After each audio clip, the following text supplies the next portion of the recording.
ఓం మహాగణాధిపతయే నమః. ఓం గురుభ్యో నమః. ఓం శ్రీమాత్రే నమః.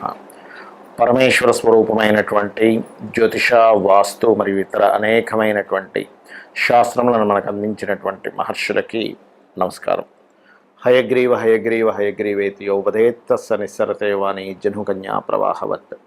అరుణాం కరుణాతరంగితాక్షీం ధృతపాశాంకుశ పుష్పబాణ చాపాం అనిమాదిభిరావృతాం మయూకైః అహమిత్యేవ విభావయే భవానీం. శ్రీమాత్రే నమః.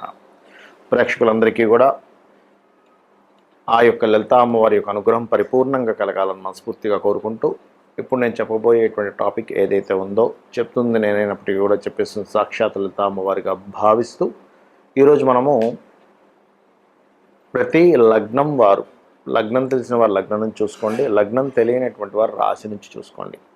ప్రతి లగ్నం వారు ఎవరికి రుణపడి ఉంటారు, ఆ రుణపడి ఉన్నటువంటి వాటి మూలంగా వాళ్ళ లైఫ్స్లో ఎటువంటి సంఘటనలు జరుగుతుంటాయి, అటువంటివి ఆ రుణం తొందరగా తీర్చుకునేటువంటి యోగం ఎలా ఏర్పడుతుంది, ఎటువంటి విషయాలు మీరు చేయాలి, ఏవి చేయకూడదు, అదేవిధంగా దీనికి కొన్ని కండిషన్స్ చెప్తాను.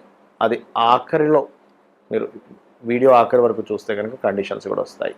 సో ఇప్పుడు మనం ఒక్కొక్క లగ్నం నుంచి మనం మొదలు పెడదాం. కన్యా లగ్నము, కన్యా రాశి. లగ్నం తెలిసిన వారు లగ్నం నుంచి చూసుకోండి, లగ్నం తెలియని వారు రాశి నుంచి చూసుకోవచ్చు. అయితే ఈ కన్యా లగ్న రాశి వారికి ప్రధానంగా మీ పూర్వజన్మ కర్మ ఏమై ఉంటుంది, దేనివల్ల మీరు జన్మించడం జరుగుతుంది, దేనివల్ల ఈ రుణం అనేటువంటిది ఉంటుంది, ఎవరితో రుణపడి ఉంటారని చూసుకున్నట్లయితే ముఖ్యంగా కన్యా వారు సంతానంతో రుణపడి ఉంటారు. గుర్తుపెట్టుకోండి, సంతానంతో రుణం ఉంటుంది.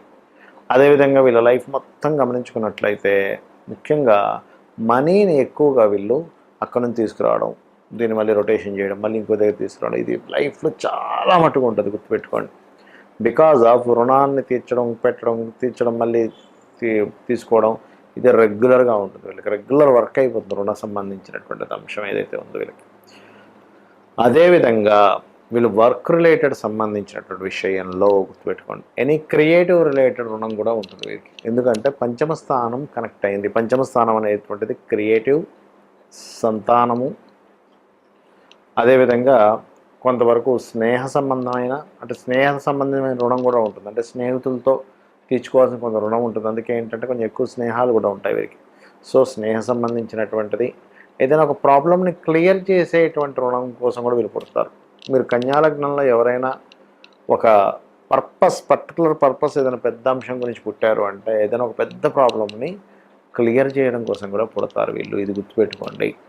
అదేవిధంగా సంతానం సంబంధించిన, వైద్య సంబంధించిన రుణం అంటే అదేంటంటే వైద్య సంబంధించిన రుణం కూడా ఉంటుందా, సంతానం సంబంధించిన రుణం ఉంటుంది. చూడండి, ఒక్కోసారి మనం కొంతమంది జన్మించి వాళ్ళు నేను ఫలానాది కనిపెట్టాను, దానివల్ల ఇక్కడి నుంచి ఇంకా ఇటువంటి రోగం ఎవరికి రాకుండా మనం రక్షించవచ్చు అంటూ ఉంటారు. ఇప్పుడు మన పెద్ద పెద్ద రీసెర్చ్ జరుగుతూ ఉంటాయి.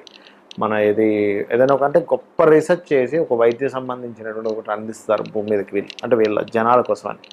అదేవిధంగా సంతానం సంబంధించినటువంటిది, ఇప్పుడు చూడండి చాలామంది సంతానం లేముంటుంది.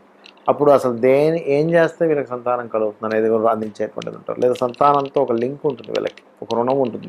సంతానంతో వీళ్ళు ఏదైనా ఇబ్బంది పడుతున్నారంటే పాస్ట్ లైఫ్లో వీళ్ళు సంతానం గురించి ఏదైనా తప్పిదం చేసి ఉంటారు, లేదా సంతానం గురించి వీళ్ళు బాధపడుతున్నారని, లేదా సంతానం ద్వారా వీళ్ళు ఏదైనా పొందుతున్నారంటే పాస్ట్ లైఫ్లో సంతానం ద్వారా వీళ్ళు సంతానానికి ఏదైనా మేలు చేసి ఉంటారు. ఇక్కడ ఏంటంటే ఒకటే కాన్సెప్ట్, మనము ఏదైనా పొందుతున్నాము అంటే పాస్ట్ లైఫ్లో మనం చేసుకున్న కర్మ రుణరూపేణ మనకు వస్తుంది. మనం ఎవరికైనా ఇబ్బంది ఎవరి ద్వారా అయినా మనం ఇబ్బంది పడుతున్నాము.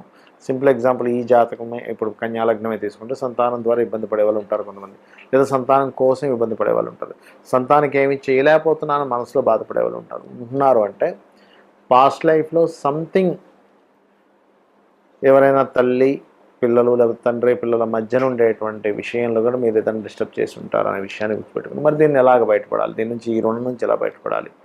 వెంకటేశ్వర స్వామి యొక్క ఆరాధన ఇది బెస్ట్ వే. వెంకటేశ్వర స్వామి ఆరాధన, కాళికా అమ్మవారి యొక్క ఆరాధన, మరియు మరొక విషయం ఏంటంటే గోవుకి బెల్లము తినిపించడము. ఇవి మీరు ఎంత చేస్తే అంత త్వరగా మీ యొక్క రుణం అనేటువంటిది తీరుతుంది.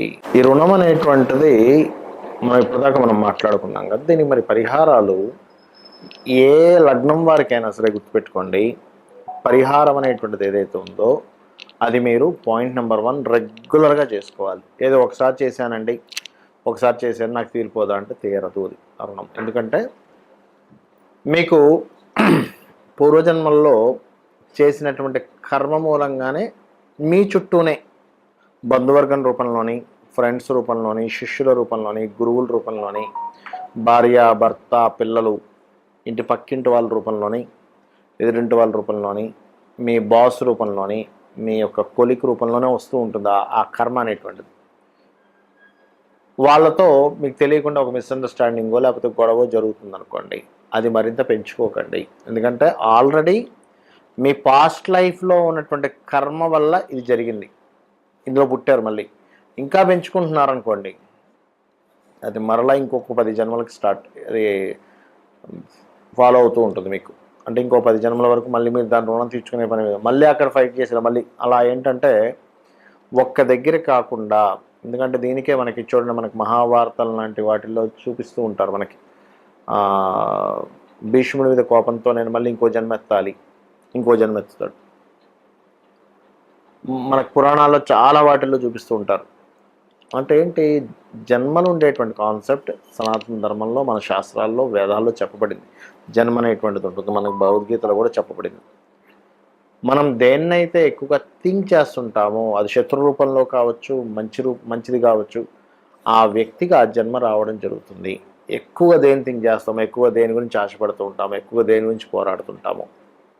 కాబట్టి ఇప్పుడు మనం చెప్పుకున్నటువంటి కాన్సెప్ట్ ఏదైతే ఉందో, ఈ రుణానికి సంబంధించిన కాన్సెప్ట్ ఏదైతే ఉందో ఇది క్లియర్ అవ్వాలి అంటే ఇప్పుడు నేను మీ రాశిపరంగా ఏదైతే రెమెడీ చెప్పానో దాన్ని మీరు ఎంత చేస్తే అంత రుణం క్లియర్ అవుతుంటుంది. అందులో ప్రధానంగా గోవులకి ఏదైతే తినిపించాలని చెప్తుంటానో అది గోవులకు తినిపించడము. ఉదాహరణకి ఏ పెసలో దానం ఇవ్వమని చెప్పాను, గోవులకి ఆకుకూరలు తినిపించడం. ఏ గోధుమలో దానం ఇవ్వమని చెప్పాను, గోధుమ రవ్వ గోవుకు తినిపించడం. అదేవిధంగా ఉదాహరణకి గురువు బాలేడని చెప్పి శనగలు దానం ఇవ్వమని చెప్పాను, శనగలు తినిపించకుండా ఆ ప్లేస్లో మీరు ఏం చేస్తారంటే గోవుకి అరటి కాయలు తినిపించండి. ఒక్కోసారి శని ద్వారా వస్తుంది రుణం, అంటే శని గ్రహం ద్వారా రుణం వస్తుంది. అలాంటప్పుడు తెల్ల నువ్వులు దానం ఇవ్వమని చెప్తాను, కానీ గోవుకి నువ్వులు తినిపించకూడదు. అలాంటి సందర్భంలో మీరు చేయవలసింది ఏమిటి అంటే గోవుకి బెల్లము తినిపించాలి. ఆ రకంగా పదార్థం అన్నీ కూడా గోవులకు తినిపించకూడదు. అలా తెల్ల నువ్వులు తినిపించినట్లయితే మరింత దోషం ఏర్పడుతుంది. ఎందుకంటే అది ఏదైనా ప్రెగ్నెన్సీతో ఉన్నట్లయితే ఆ యొక్క దోషం మీకు చుట్టుకుంటుంది. కాబట్టి ఈ యొక్క అంశాల్లో ఈ జాగ్రత్తలు తీసుకోండి. అదేవిధంగా తండ్రి రూపంలోనో, కొడుకు రూపంలోనో, కూతురు రూపంలోనో వస్తుందని చెప్పానండి మీకు కర్మ. వాళ్ళు మీ పట్ల ఒక రకమైన బిహేవియర్ చేస్తుండొచ్చు. ఇప్పుడు మీరు అర్థం చేసుకోవాల్సింది ఒకటే, ఓకే ఇది పాస్ట్ లైఫ్లో నేను చేసినటువంటి కర్మ, అంటే మీ ప్రమేయం ఏమీ లేకపోయినా కూడా వాళ్ళు మిమ్మల్ని వెతుక్కుంటూ వచ్చి ఇబ్బంది పెడుతున్నారు అంటే సంథింగ్ పాస్ట్ లైఫ్ కర్మ ఉంది అక్కడ. అదేవిధంగా దాన్ని తగ్గించుకునేటువంటి మార్గం మాత్రం 3 మార్గాలు చెప్పారు జ్యోతిష్ శాస్త్రంలో. ఒకటి సూర్యభగవానుడి యొక్క ఆరాధన, లేదా మీ పంచమాధిపతిని ఆరాధించడము, లేదు రెండవది లలితా సహస్రనామాలు లేదా విష్ణు సహస్రనామాలు, ముఖ్యంగా లలితా అమ్మవారి యొక్క ఆరాధన నిత్యము చేయడం ద్వారా రుణం క్లియర్ అవుతుంది. అది కూడా మెడిటేషన్లో మీరు శ్వాస మీద ధ్యాస పెట్టి ఒక నామం, ఒక లలితా సహస్రనామాలు అవుతూ ఉన్నాయి. ఓం శ్రీమాత శ్రీ మహారాజ్ని శ్రీమత్ సింహాసనేశ్వరి అయినప్పుడు శ్వాస తీసుకుంటూ ఈ భాగంలోకి మీరు తీసుకుంటున్నట్టుగా భావిస్తూ ఉండాలి, మళ్ళీ కిందకి వెళ్తున్నట్టుగా భావిస్తూ ఉండాలి. అప్పుడు ఏమవుతుందంటే మీ కర్మలు తొలగుతాయి. షట్చక్రాలు ఎప్పుడైతే యాక్టివేషన్ అవుతాయి కర్మలు తొలగుతాయి. అదేవిధంగా మీకు దగ్గరలో ఆలయం కానీ ఏదైనా ఉత్సవాలు కానీ జరిగేటప్పుడు మీ వంతు సహాయం, ధన సహాయం కాదు నేను అనేది, మీ వంతు మీకు చేతనైనంత ఏదైనా అక్కడికి ఒళ్ళు వంచి ఏదైనా పని చేయడం, అక్కడ ఏదైనా క్లీన్ చేయడం లాంటివి చేస్తే కూడా మీ పూర్వజన్మ కర్మలు తొలగుతాయి. కర్మ తొలగితేనే మీ యొక్క రుణం తీరుతుంది. ఇది గుర్తుపెట్టుకోండి. రెగ్యులర్గా అమ్మవారి చాంటింగ్ చేయండి, ఆనందదాయకంగా ఉండండి. అమ్మవారి యొక్క అనుగ్రహం మీకు పరిపూర్ణంగా కలగాలని మనస్ఫూర్తిగా కోరుకుంటూ శ్రీమాత్రే నమః.